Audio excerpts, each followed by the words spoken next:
Hello mga people! Ito nga po pala ang ganap na isang pinaka-OA na people sa buong mundo.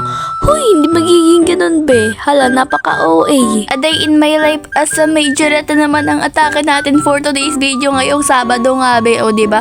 Ganito nga talaga kaya di ako masyado nakakapag-post kasi nga busy nga rin talaga ako sa practice. Anong oras na kami nakaka-uwi kapag gabi. Tapos eto na nga, magbablog na nga rin talaga ako kasi nga 4 lang naman kami nag-uwi kanina be kasi nga maghapon naman yung practice namin. So ayan, nakaasikaso na nga rin talaga ako yan. Syempre be, dapat may laman ng ating tiyan para ba may energy tayo. Kaya nagluto na nga rin talaga ako dyan ng pang-umagahan ko. Na itlog nga rin talaga. Dalawa nga rin talaga yan kasi hati nga rin talaga dyan kami ng aking daolabay. Kaya nilagyan ko rin at talaga ng asin para may lasa ba. Like, so maging mas masarap pa yung itlog. Kaya i-mix natin yan. Ano raw? I-mix natin yan. Yung uminit na nga rin talaga yung mantika dyan, be, nilagay ko na nga rin talaga yung itlog dyan, te, para maluto na nga rin talaga, be, kasi nagkakraming na nga rin talaga ako ito kasi 7 nga rin talaga yung call time namin. So, ayan, nagluluto na nga rin talaga ako ng itlog. Oh my gosh, grabe, cookery series na tong taong to over. And ayan, luto na nga rin yung itlog, kaya samahan niyo muna ako kumain. Di na nga rin talaga ako nag-video, be, kasi nagmamadali na ako. Tapos, ayan, tapos na nga rin talaga ako niyan. Mag-asikaso lahat-lahat. Ang gagawin na nga rin talaga natin dyan is umalis na rin talaga sa ating bahay, be. Tapos ang oras na nga talaga yan, mga 6:53, ganyan, be. Kaya nagmamadali na nga rin talaga ako. Buti na nga rin talaga pagdabas ko ng aming bahay, be, may nagtigil na agad ng tricycle na papunta nga rin talaga sa school namin. Kaya ayan, be, nakasabay na nga rin talaga ako dyan, be.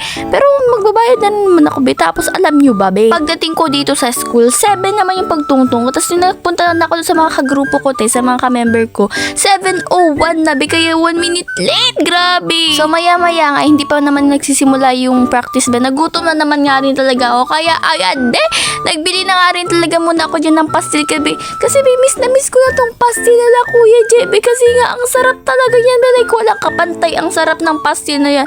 Like, for real, walang halong biro, be. So, ayun, te, sarap na sarap nga rin talaga dyan sa pastil niya para may energy. Super haggard naman ang face na yan, be. Kasi nga, nag-discipline position kami yan, be. Tapos, ang lakas ko nga rin talaga, be. Hindi nga rin talaga ako nang hina. And sa mga oras naman nga talaga nito, parang ano nga talaga, mga break time namin. Kasi be, nagparade nga rin talaga kami yan hanggang crossing, be. Grabe, ang layo. Pero, ang ganda naman kasi nag-uulan nga rin talaga nun, be. Ala, over naman sa pagpapakit sa camera. Okay lang yun, cute na naman. Hoy!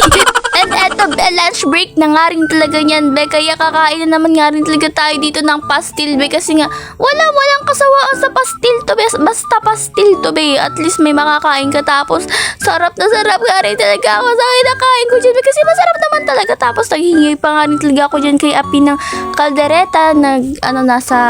Nasa lata. Kaya, thank you, Api. Ang sarap ng kain ko to. Ang sarap talaga kumain, be, no? Like, ngayon ko lang siya na-feel. Like, ano daw? Sobrang sarap, eh. Kulang pa nga rin talaga niyan. Pero naubos ko din talaga, be. Kasi nga, kulang nga, eh. Kaya gusto ko pa nga rin kaso wala na akong pera. And dito na nga rin talaga, be. Nakatapos na nga rin talaga kami niyan mag-practice, be. Like, mga alas 4 na nga rin talaga. Siyempre, be, hindi na rin talaga masyado nakakapag-video. Tapos, ayun nga kay Kuya J. I'm super cute. Shoutout nga rin talaga sa iyo, be. Hoy! Kaya hindi ako na siya nang nakakapag-video lang. Kung naman, videohin namin yung pagpapractice namin. Hindi na-spoil kayo kung anong gagawin namin sa laban, be. Over. Tapos, ayun, naglalakad na nga rin talaga ako yan papunta sa bahay namin, be. Over. Malapit na ako sa bahay yan, te. Makakapagpahinga na nga rin talaga ako. Bukas na lang talaga ulit. Babay na! Salamat sa panonood, mga people. Magugubi na nga talaga ang pinaka-OA ni people sa buong mundo, be.